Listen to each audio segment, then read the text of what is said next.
you need to have a contract between you and the person going out in that vehicle, and that's gone up in that area, and the insurance would be dealt on there.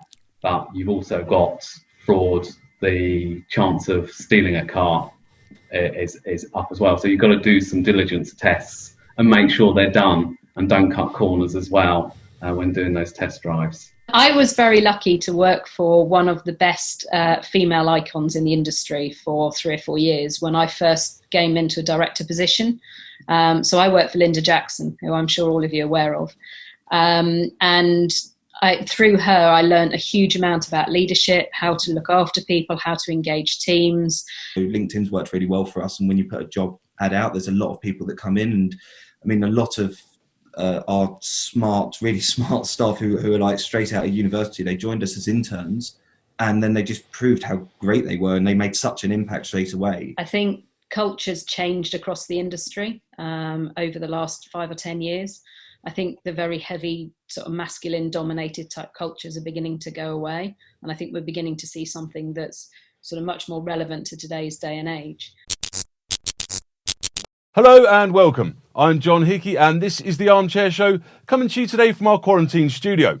For those of you who are new to the show, it's about celebrating people in the industry and the great things that they do, and about our mission to help you to learn, prosper and grow. It's been a little bit of a whirlwind since we launched the show back in February. We had over 80,000 views in just our first 3 weeks, and then the world went and turned upside down. So here we are, just like everybody else in the industry, giving it a good go and improvising through the situation. I'm delighted today to be in the very capable hands of our very own host, Mr. Mark Ellis. Mark, tell us who we've got on the show today.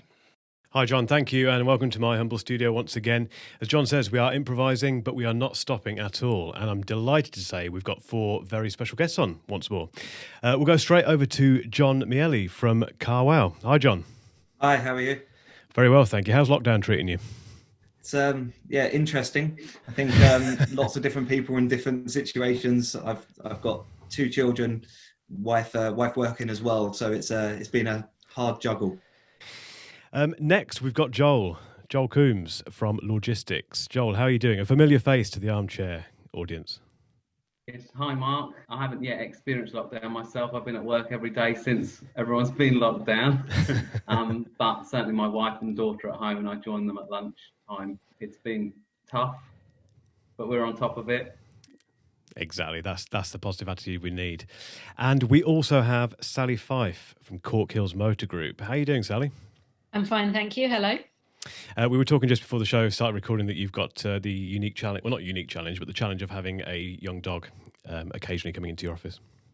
I do. We are definitely passing her between me and my husband. You can tolerate about an hour and a half, and then she starts to drive you nuts and she gets pushed back to the other one again for a while. We'll bring her on the show if we need any extra content at the end. We'll see what she's got to say. If you want to, I'm happy to try it. And last but not least, we have got Mark Robinson, who is head of sales at eBay Motors Group. How are you doing, Mark? Very well, thank you. Yeah, we are. We're coping too, I think, with lockdown.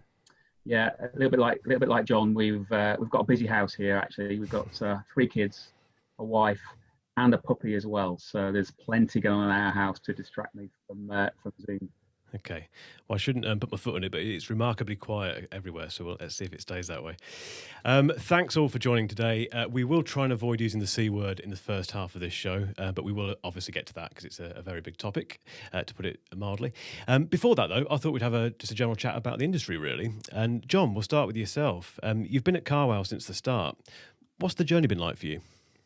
It's been amazing. It's been learned a hell of a lot. I was very naive, I think, when I came into Carwow, probably naive about business, about the industry, about most things.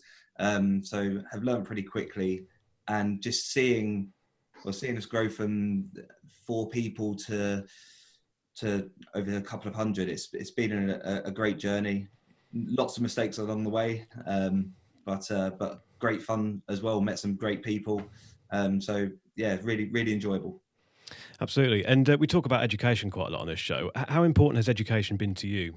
Traditional education, but also industry experience. How's it kind of benefited your career? Yes, my education's a bit strange. So I did a I did a degree in astrophysics and then a master's in imaging and X-ray physics, which I don't really use day to day, to be quite honest. To be honest, I don't think I'd have the job without it though. So I know when James reached out, our founder James reached out to lots of people on LinkedIn when he was looking for the position that I eventually got hired for. I think it was that education that stood out compared to pretty much anyone else. So that's really helped me. And I think for me, I seem to pick up things and learn it quite quickly and remember stuff. So I think that's been good. And then, yeah, the education in terms of the industry, just going to so many conferences as much as possible, speaking to as many industry leaders as possible, from huge groups to smaller groups to NSCs, manufacturers, and yeah, just trying to, embed yourself in the industry and learn all aspects of it has been a big help. Absolutely. Sally, obviously you've consulted across the industry, worked for lots of OEMs, etc. What's your journey into the automotive industry been like? I started in the automotive industry when I was quite young, only a couple of years out of university, actually in an advertising agency in London. Moved from there to work for my first OEM, and then spent the next 20 years in the OEM world, working my way up through different companies, different roles, trying regional and area roles back to head office. And ended up on the board at PSA. So I was parts and service director for Citroën, and then network development for Peugeot and Citroën before I left. Since then, which was about 5 years ago, I've been doing more consultancy, as you mentioned. I've worked on projects all over the world, including writing after-sales coaching programs. And I actually completed a master's in coaching in that time as well, which have used in my consultancy and in supporting people. Ending up at Corkhills was a slightly sideways move, really. I started as a non-exec director and then took over the role of MD just over a year ago when the guy who owns the business wanted to step away and be a bit more distant day to day. So lots of different aspects of the industry, quite useful, particularly when you get challenges, to be able to draw on all of that and pull from everywhere. Absolutely, yeah. And Joel, I mean, it's nice to have such a kind of a wide spread of experience and also expertise on the show today, as we always do have. But Joel, we had you on the show right at the start in London. We focused a lot on the industry in general there, but thinking about your own journey into the industry, how would you define the approach that you took to get where you are now with Lawgistics? I worked before this. Well, I've always been a salesperson myself.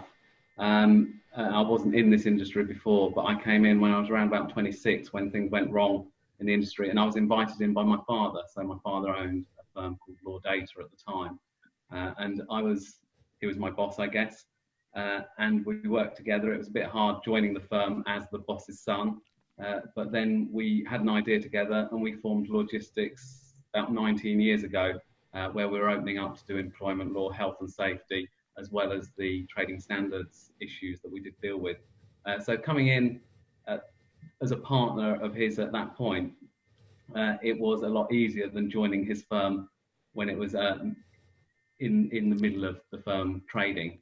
The journey though, 19 years, I think we struggled to start with to get over a limit of 350 clients, but it was around about 2015 when the Consumer Rights Act came out that the company really started to take off for us, and has probably grown 5 times the size now, where we've got about 1,250 clients. I was always the salesperson back then, but unfortunately our third partner, Dennis, died in 2015, and he was the head of the legals that then put me in a position where I was actually running the firm with my father, who takes a bit of a back seat these days, and had to get involved in all aspects of the firm. So I was thrown into it in 2015. It probably took me a couple of years to understand what we had here, but certainly we were just getting on top of it. Mark, there's been quite a big story in your working life recently. Obviously, there's been quite a big acquisition. Can you tell us about that? We were bought by eBay. So I guess the story really is my background is motor retail. So I've spent 20 years working in the retail side of the business for dealer groups, the bigger dealer groups in the UK. And I joined Motors.co.uk in January 2018 as a sales director. And very quickly it was apparent that we were we were subject to a potential acquisition, and things moved really quickly. Kind of initially, kind of through the first couple of months, and then really slowed down as you kind of really get into the due diligence process. So actually, so we as a business, as motors.co.uk, officially kind of became part of the eBay classified group in February 2019. So actually it was kind of over a year almost in the making. The deal got subject to review, but so we then spent most of 2019 effectively planning our business in terms of integration, both commercially, product, technology. Kind of a load of work went on through 2019 to enable us to launch officially in the marketplace as of January 2020. So I think it's fair to say, Mark, the last 2 years particularly have been a roller coaster, but really, really exciting. John, thinking about company cultures, obviously, how long has Carwow been going now? So officially, I think it's been going. James and his partner Alex, wife now, Alex, they started it in their parents' bedroom or something, or attic, I think it was, back in 2010. I joined as the first employee 7 years ago. It'll be 7 years in May. So really, it's been going since then. So there was also David, our co-founder, who was CTO. So it started with the four of us. And culture was straight away, like we all connected, and that was really important. The trust was there straight away. And whenever we hired people and grew quite quickly, it's always been a huge part of our hiring process, trying to get people who we think would fit the culture. You don't always get it right, but trying to embed people into our values has always been really, really important. Absolutely. Sally, has that been the same thing for you? How important is culture at your business? I think culture is really important because I think it determines how people feel, how they behave, and particularly in a customer-facing business, how the customers feel at the end of it. I think culture's changed across the industry over the last 5 or 10 years. I think the very heavy sort of masculine-dominated type cultures are beginning to go away, and I think we're beginning to see something that's sort of much more relevant to today's day and age. But I think it's something that's really important in how you develop. And I think it's something you should always have a good focus on as well, to keep driving forward so that people feel really comfortable working there and feel really comfortable looking after customers and giving them what's right for them. Yeah, I think the challenge is building that culture, isn't it? It's quite tricky. Joel, what experience have you had building a great culture at Lawgistics? Well, it's interesting because it was only 5 years ago there was 12 of us, and now there's 30 of us. So when there was 12, it was very easier to have a close-knit group. We all knew where we were and where we weren't. We moved into new premises and we've got a 3-story building now, and we're all on different levels. And it's really hard to keep the company as attached as what they were before. The culture, I agree, is so important. And, we have different ways of communicating. We have department meetings, but we also have team meetings where we divide the company up and mix the departments as well. I mean, for a company to work, they've got to work closely together. Yeah, that's absolutely key, isn't it? Mark, what are your thoughts on that?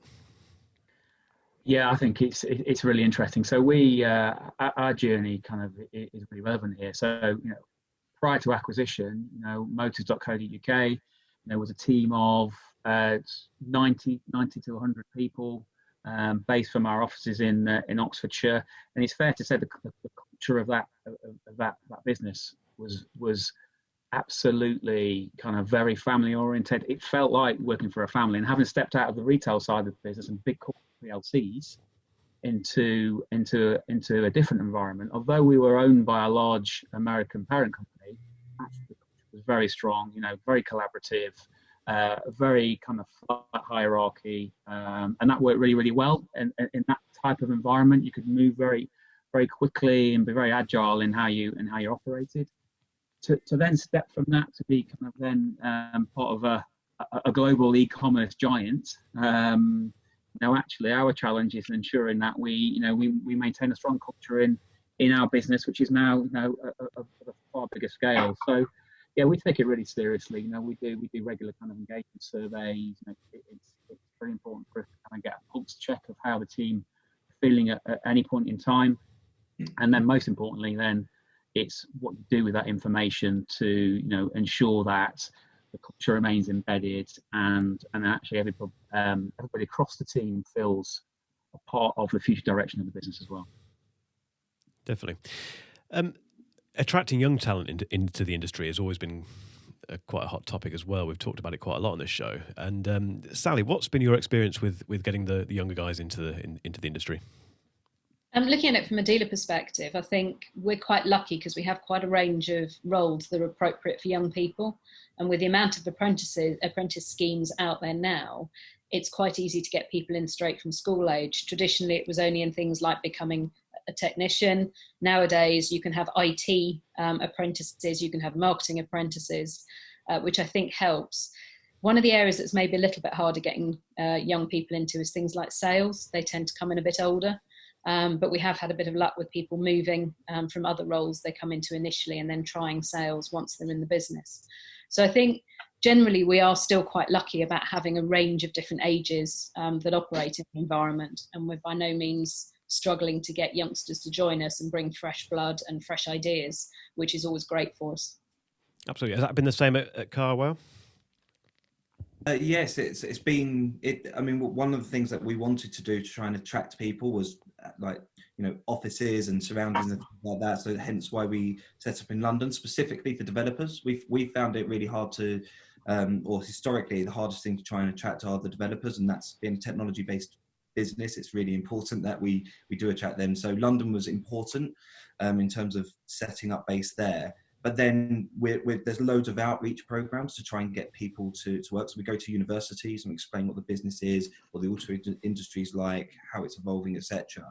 And then we also try and do things like technology fairs and things like that. And we're always inviting people in. We managed to get quite a good influx and following. So LinkedIn's worked really well for us. And when you put a job ad out, there's a lot of people that come in. And I mean, a lot of our really smart staff who are like straight out of university, they joined us as interns, and then they just proved how great they were, and they made such an impact straight away. We end up just employing them as full-term contracts thereafter. But yeah, that's mainly the way we've been trying to approach it.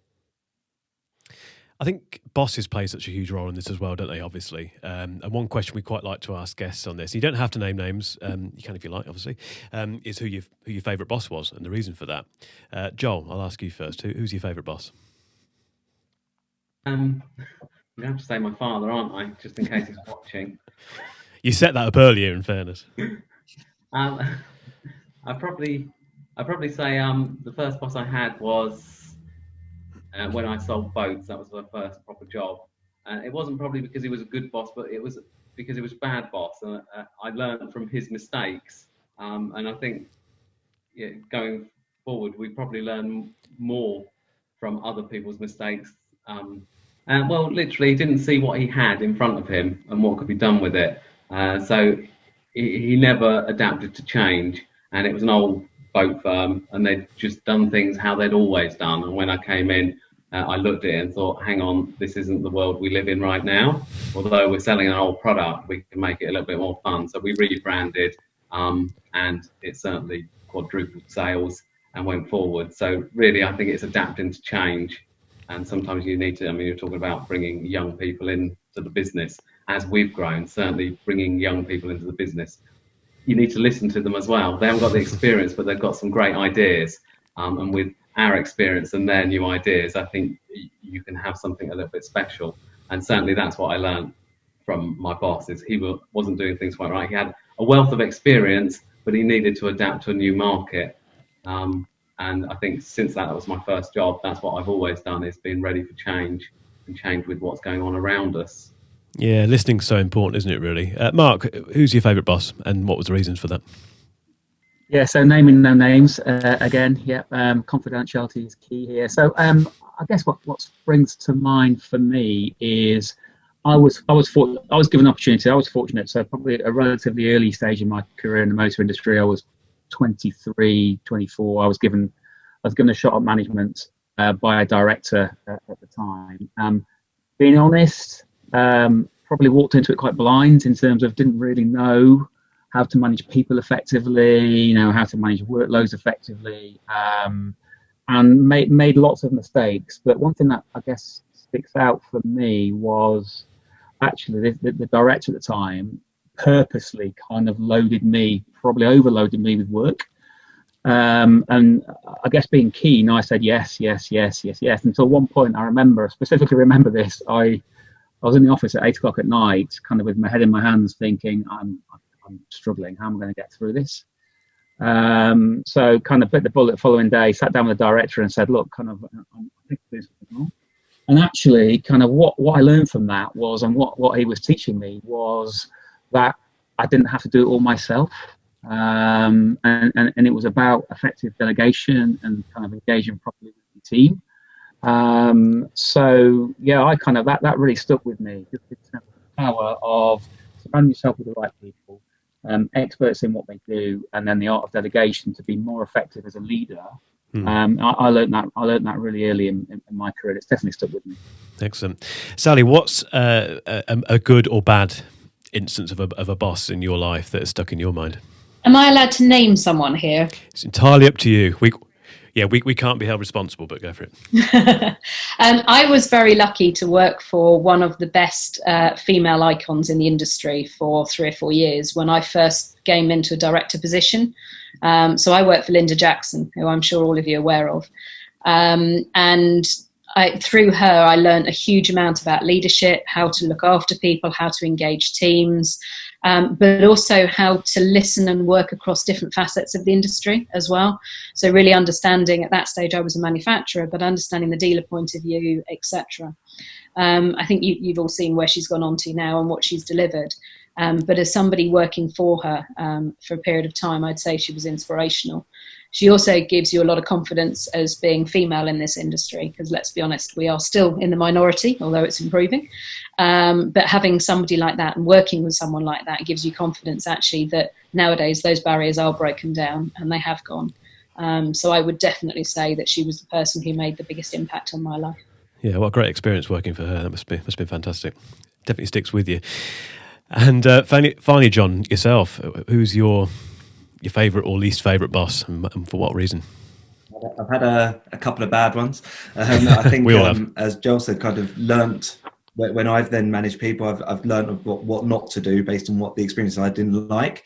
Over my half of my career now has been at Carwow.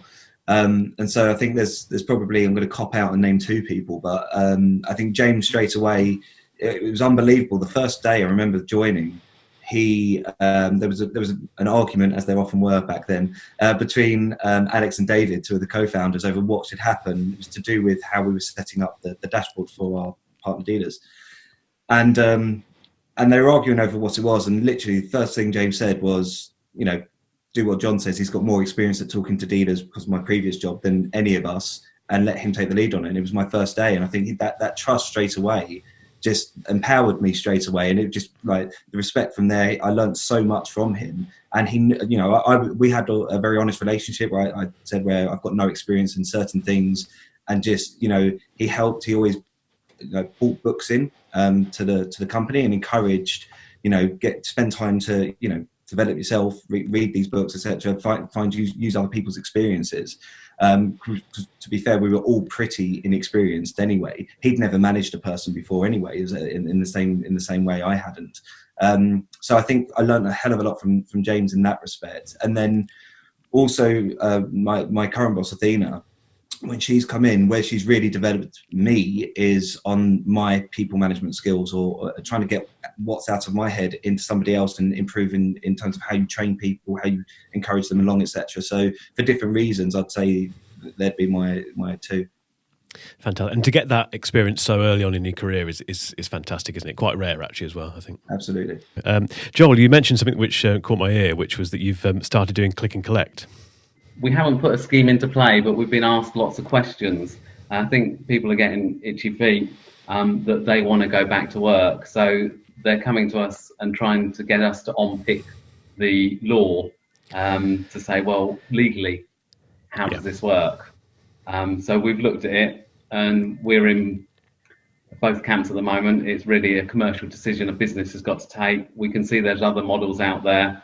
John Lewis is a good model to look at. Their retail store has been shut, but they've decided to do click and collect from different stores. We certainly look at distance selling, and that's, we're quite happy that if you're following the rules, and we've had confirmation from the government that if you're following the rules, then yes, do distance selling. But a lot of people are uncomfortable with that. They're saying, oh, can we click and collect? What they need to understand is it's still a distance sale, because the sale's still done. The transaction is completely online still, and someone's just coming to your premises. The issue is the premise, if it's a showroom, should be shut. The contention is, well, if it's not a showroom, can they come to it? It's so hard, isn't it? I think, like we were saying as well earlier, that it's just the news changes every minute, it feels like, doesn't it? Sally, what processes have you put in place to carry on selling cars during the lockdown? We've actually kept staff, a couple of members of staff on all the way through in order to deal with customers, whether that's a telephone call or an email or a sales lead through one of the key channels like Carwow. However, we haven't delivered anything. So all we've said to customers so far is, yes, you can buy the car, we can go all the way through to taking a deposit, but we won't deliver until we get clarity and the lockdown's finished. We have in the last week or so started to look at options for delivery and work out a plan of how we could do it. From our point of view, we don't have a low loader, but we do have some local companies that we've had conversation with who could take that on for us and deliver. We've agreed parameters whereby it would be free versus when we would start to charge. So we're ready for it, but it doesn't feel quite right to me yet. I think we need a little bit more clarity, maybe another week or so, and then we'll fine tune the strategy. Click to collect, to me, I think is something that we probably will get. But to me, that has to come with more opening around. I think the biggest issue in my mind is that if a customer comes to collect a car, and I guess this applies to John Lewis as well, if you look at the current legislation, that classes as an unnecessary journey, unless they need that car and they're a key worker. So from a business point of view, it feels a bit unethical to advise people to come along and pick up a car when they should be staying at home. So I think that will become a lot clearer in the next phase of lockdown and see whether that's a realistic opportunity for us. Yeah, it's deciding, like you say, what's ethically right as well. It's quite tricky, isn't it? For example, taking deposits. Mark, do you recommend that dealers take deposits online at the moment or over the phone? And if so, how would you advise they do that? Yeah, absolutely. I think you're right. There's a balance here between kind of remaining operational and conforming to the government guidelines. But what we know and what we see, particularly from a data perspective, is that actually consumers are still searching for cars. So actually traffic and response that we've seen through our platforms, yes, it originally kind of dipped. Particularly through towards the back end of March, but actually that traffic stabilised early April and has continued to be relatively stable. So consumers are searching for cars. In fact, we know that. So the ability to I guess give consumers some confidence to maybe go a step further and ultimately transact on the car, I think that's crucial. We interestingly yesterday just got access to a consumer sentiment survey that we carried out across a number of the eBay classified group markets, so UK, Germany, Canada, Australia, as an example. And that was really designed to just kind of understand where buyers were, and what they were looking for in terms of confidence, and, what would help them. And we got some really interesting insights out of that. So, for example, one stat was 76% of buyers said that they were considering purchasing a vehicle between now and 2 to 3 months after lockdown. So there is demand there, and I think that's a really important point to note. Those buyers that were postponing purchase, actually, it was due to reasons such as wanting to physically take a test drive or wanting to actually speak to somebody face to face. And I think that was really important as well. But interestingly, one of the confidence points that consumers asked for, I think there were three themes that kind of came out of it. That what could a dealer do to increase the consumer's confidence? One was, what hygiene measures are you taking to kind of, I guess, conform? One was, what actions are you taking around safe test drives? third point, and kind of to answer the original question, was what contactless payment facilities are in place. So, yeah, I think dealers now are being forced to operate more digitally, take online transactions, absolutely, and then let that flow through and build some consumer confidence. And I think that's a really important step to make. Definitely, it's asking for some very quick changes to be made, isn't it? And different ways of running your business to take place very, very quickly. From Carwow's perspective, John, how has the lockdown impacted your online traffic, and what are there any interesting little tidbits you've spotted, like Mark has? Yes, I mean it definitely impacted us in a big way. We saw a massive drop off as soon as the lockdown was announced. And I think there is a difference between us and some other sites, I guess. I mean, in terms of if you're at home and you're bored and you're just kind of searching around, etc. So our YouTube stuff, for instance, still getting millions of views, no big deal there, because that, it helps people pass the time sometimes. But in terms of actually going through our site, you don't go to Carwow for scrolling through hundreds of thousands of cars, etc. So we did see a big drop. But what we found really interesting was there was still, I think to Mark's point, there was still some demand out there, and we weren't sure that there was going to be. So configurations dropped. So when someone comes through, they've got to build the car they're interested in, and then they have to register with us. So it's not just free to roam through. And so there was people still doing that, albeit far less. And then there were still inquiries coming through, circa 1,000 a day, basically, is where we've kind of got back up to. So there was still things happening out there. And then even more surprising was the amount of people who were actually then still saying, can I leave a deposit? And we had, not every dealer would do that, but there were dealers that did take deposits. As far as I know, nobody's really delivered any cars. It's mainly just they're taking the order and building the pipeline. But that surprised us because I think some of the reasons already said. There was no, people who've done that. Unless they test drove the car, a month earlier or whatever it has been, they hadn't really been able to take a recent test. They hadn't met anybody face to face, and often they had no idea when delivery would happen. But they still said, "Yeah, do you know what? Here's my deposit." So that did surprise us. And I think we're trying to learn from other countries. So in Germany, they obviously reopened all their dealers. Some early feedback is footfall's not anywhere near what it was. I think it was one BMW dealer we were talking to who's not had a single person come into their dealer since they've reopened. So that's almost a worrying initial sign for them. However, they have been very adept at moving quickly. You said a big change is coming. I think the analogy I always use is, anytime there's evolution, it's after a massive environmental change. Throughout history, that's been kind of proven, and this potentially could be that environmental change that forces an evolution into the kind of digital world for car sales, which has always kind of been, will it take off, will it not? For them, there's lots of groups over there that have reacted quite quickly. The slight difference over there, they've seen that test drives have come back up a bit. The difference over in Germany is they always, even pre-lockdown, they always did unaccompanied test drives. That was the thing in Germany. So that's the difference from over here. So will test drives come back to that level over here unless there are changes? And I know obviously there's, that's been said that you can take test drives unaccompanied now, but I think from a legal point of view, have you got the right insurance, etc. And that's not my forte. So I'll let Joel talk about that maybe later. But we're trying to take learnings from those countries to see what has happened. And even when we haven't got any presence in China, but we've seen lots of kind of like papers that have come over in terms of what's happened on the bounce back from China. I think what we're trying to do is, like anybody, is predict what there might be. And I think for us, we're thinking there's obviously going to be some pent up demand. There's already still demand there. But the longer term effects after that initial bounce back, what's the market going to look like after there? Because I think the biggest thing from this is when the furlough scheme kind of disappears and the cash hasn't been coming into a business, can you go and unfurlough all your staff? The reality is probably not. So the dealers we're speaking to in terms of not just processes for digital, making sure that they are there digitally, but it's more actually operationally as well.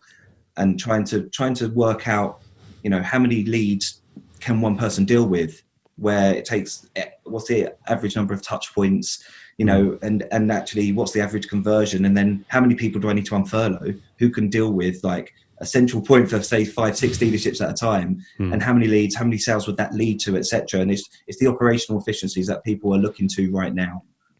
Yeah, and just quickly picking up on something you mentioned a moment ago, Joel, do you know if there are any implications to do with insurance and unaccompanied test drives?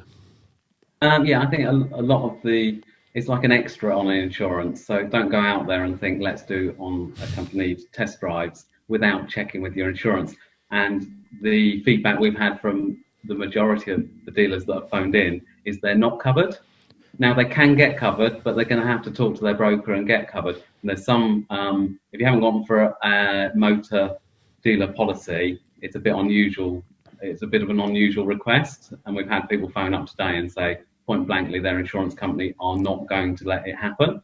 So then you might have to think to going towards somebody who does motor trade insurance policies for a living. And they'll know what you're talking about, but it's an extra.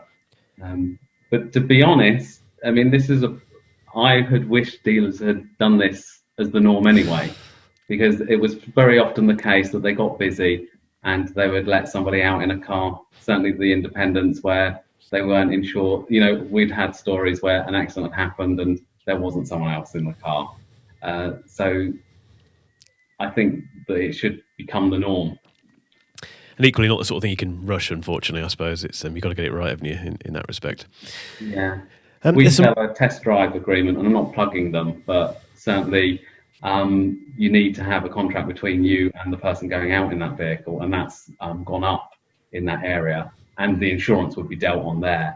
But you've also got fraud, the chance of stealing a car is up as well. So you've got to do some diligence tests and make sure they're done, and don't cut corners as well when doing those test drives. Sage advice. There's some really positive stuff coming out of this. The number of people that are potentially looking to buy after lockdown. The fact that we're even talking about test drives and people still want to do that is great. Quite often when these kind of events take place, which is thankfully quite rare, one of the first things to get cut is marketing. Sally, are you still marketing during this lockdown? To be honest, not at the levels we were, no. We're still very much online, so we're maintaining all of our platforms like Carwow, Motortrade, etc. that we've been part of before, because they're generating internet traffic. We're focusing very much on our own website, making sure all of our stock is up to date. We've got the latest offers, and we're actually looking to develop the functionality in that further, potentially in the next couple of weeks. But are we going out and advertising the launch of the new Golf 8? No, not in the way we would have done. I don't think at the moment we would get a return for that type of investment. Majority of the leads we're getting, interestingly, are for used cars, not new cars at the moment. And we're very, very conscious of cost at the moment, when we don't know what the future looks like, how long we're going to stay in this situation, and how long till we're going to get revenue back in. So I would say our marketing spend this month has been predominantly social media, a lot of activity about, as we're opening departments, shutting departments, keeping communication with our customer, telling them what we're doing in terms of social distancing, giving them confidence that actually coming to one of our sites is a safe thing to do and we're acting responsibly. And now starting to think about what would marketing look like should we be allowed to reopen. Because I've seen some of the learnings that John mentioned from Germany as well. And I think we do need to potentially kickstart the market a little bit. We're hoping that manufacturer partners will come to play with that as well. But from a group perspective, we need to think about what type of initiatives we could use potentially to start that going and to bring customers back in, whether it's bringing them into our web environment, whether it's bringing them through a virtual process using video communication like Zoom, or whether it's being able to see face-to-face. We need to sort of think of each option and build a plan for it. Absolutely. Mark, have you got any ideas yourselves in terms of how to kickstart the industry once we come out of this? Yeah, it's really interesting, kind of what Sally was saying there as well. I think there's no rules to this now in terms of kind of what the next steps are. I think everybody's trying to speculate to some degree. From my perspective, from our perspective, I think what's really important is that it kind of needs to be phased. So, you know, people are going to be reluctant. There's going to be lots of challenges facing dealers and retailers throughout this, and I think every stage is going to have to be thought of deeply. But you know, the consumer's at the heart of this. So you know, consumers, what we do know is there will be demand. You know, consumers will want to kind of go through and purchase vehicles. And from our perspective, it's about, I think, just initially from a dealer perspective, you know, tell your consumers whether or not you're open. You know, use the tools that are available to you, some real basics. Tell consumers how and whether you are responding to inquiries and what methods are best for them to use. You know, tell consumers, I think, as Sally said, about what your plans and your actions are around cleaning and disinfecting your premises, your vehicles, part exchanges, you know, and then ultimately then kind of the transaction process. Actually, you know, consumers are going to want to know transparently kind of what that transaction process needs to be. So, you know, a lot of that can be done now. It can be done through marketing. It can be done through social media. It can be done through your own website, through websites such as ours, through some very simple messaging. So for me, I think stage one is kind of embrace what we think buyers want to know. Think about how to communicate that really clearly, and then that enables you to plan for kind of phase two post that period. Absolutely. John, thinking about the government, again, this changes every day. So, you know, we kind of hold our hands up if by the time we publish this, it has changed again. But what could the government do more to help the automotive industry? I actually, it's funny you say that, because I did a kind of a webinar last week, and I said then that the government really need to come out and make it clear whether car dealers are allowed to deliver cars or not, because there were, you know, you look to other retail industries and people were making deliveries, and then literally a couple of days later they did, which was great, but now there's still confusion over the click and collect, for instance, and the feedback I'm getting from people that we're speaking to is it's currently too dangerous to offer click and collect in terms of ethically, is it correct, and can it be taken as, you know, you shouldn't really be doing that. So they don't want to kind of, you know, damage relationships with staff members or their brand image to the public. And with the deliveries, whilst it's now saying, yes, it's okay to do deliveries, logistically, it doesn't really, or economically, it doesn't make sense, because it's hard to get people to come and either drive them. There's people who had companies who did that for them and they furloughed staff. So it's not actually that easy to go and do, or maybe you know, sensible in terms of the cost to it. And as Sally says, maybe you pass that cost on, and maybe there's a way you can try and get rid of get it through to consumers that, hey, there's a cost to us here, so you know, we will do it, but we'll pass that cost on. But again, I think if the government then stepped in and made it clear, now that there's this ambiguity over click and collect, whether it's okay or not okay, that would help people make another step in their decision of what should we do now. And then I suppose the unknown still is that we believe that there's going to be obviously social distancing for quite a long time. If things are allowed to reopen, what measures need to be put in place? And the reason I say this is because, again, referring back to what we saw in Germany, they were literally given 72 hours notice. The government just said, right, car dealerships open again from Monday, go. And a lot of dealerships couldn't get open in time. And they were still unsure what are the processes we're allowed to do, what can't we do. And I know there's groups over here already, like, you know, buying equipment, etc., to try and make themselves safe.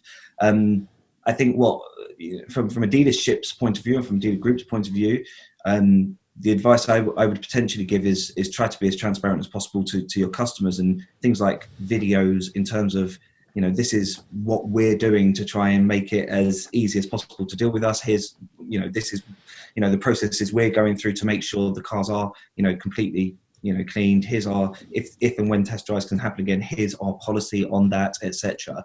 And trying to do that just to be as like, give as much, take away as much doubt as possible. Because if somebody doesn't know your process and they are a bit apprehensive, it just might mean that they'll go and contact someone else who is a bit more, you know, this is what we're doing, and showing their processes. So I think that, yeah, to kind of summarise that, the government can definitely come out and help a bit more in terms of what is okay to do and what's not, and then dealerships can hopefully start preparing now by putting processes in place and allowing consumers to see what they will and won't do going forward.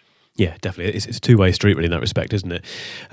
Joel, any other ideas what dealerships can do to minimise the impact of COVID-19 on their business in the future?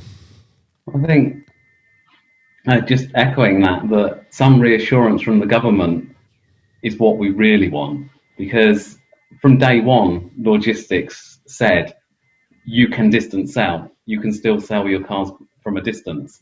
Nobody really wanted to listen because they were more interested in furloughing staff at that point. So then we moved on, and I knew of dealers doing that, but it's very much, Sally was saying, about the timing. A lot of people have culled their marketing because it wasn't the right time to talk to consumers about buying. And we found the same with our business. We said within the first 2 days, don't pick up the phone and ask someone to buy something off us. Give them free advice from today onwards, because no one's looking to buy. And although you can sell, and you could sell in that manner, you've got to be empathetic in your marketing. And I think if you haven't got anything to say apart from buy, then you should have turned yourself off. But talking to customers over the last 5 weeks has been really important, just so that we can empathise with their situation. And I think certainly as a supplier to the motor trade, we've seen in the last 10 days, people switching back on and preparing to get ready. If the government give us 72 hours to get ready, I think there'll be too many people biting at the bit, and they'll come out guns are blazing, and they won't be empathetic to their audience, and that will put people off buying. And the reassurance from these dealers saying, look, we're going to do it safe, we've put these precautions in place, and the government giving them the go-ahead, a mixture of that will pay dividends when they get back. Definitely, yeah. I think, Mark, picking up on what Joel's saying there about speaking to your audience, how are you talking to your customers at the moment? Yeah, well, we are, ultimately our customers are our dealers. Our dealers advertise on our platforms. So, we're fortunate, as in, none of our team have been furloughed, so we are fully operational, and that was really important to us because we wanted to ensure that although a number of our dealer partners are either not contactable, furloughed, or on skeleton operations, then what we wanted to ensure naturally was that the stock which they are sat on still is being correctly presented, advertised, and most importantly, there is an opportunity for a consumer to submit an inquiry through one of our platforms. So, our mission at the moment, picking up on Joel's point, isn't to sell. Actually, our mission is to support our dealer partners through this. I'd like to think some of the actions that we've taken over the last couple of months have really demonstrated that. And then, we can work together kind of post-lockdown to really establish what that new normal will be. But what's really important is that, I guess the ultimate survival rate of our dealers, so, we can all work together going forward. Definitely. Yeah, just before we wrap up, Sally, there's been a lot of talk about the new normal, as Mark mentioned it there. What do you think the new normal will be after COVID-19 for the automotive industry? Well, I wish I had a crystal ball at this point and I could sort of see 6 months to a year into the future and see what it looks like. I think the new normal is going to be really different to what it was before.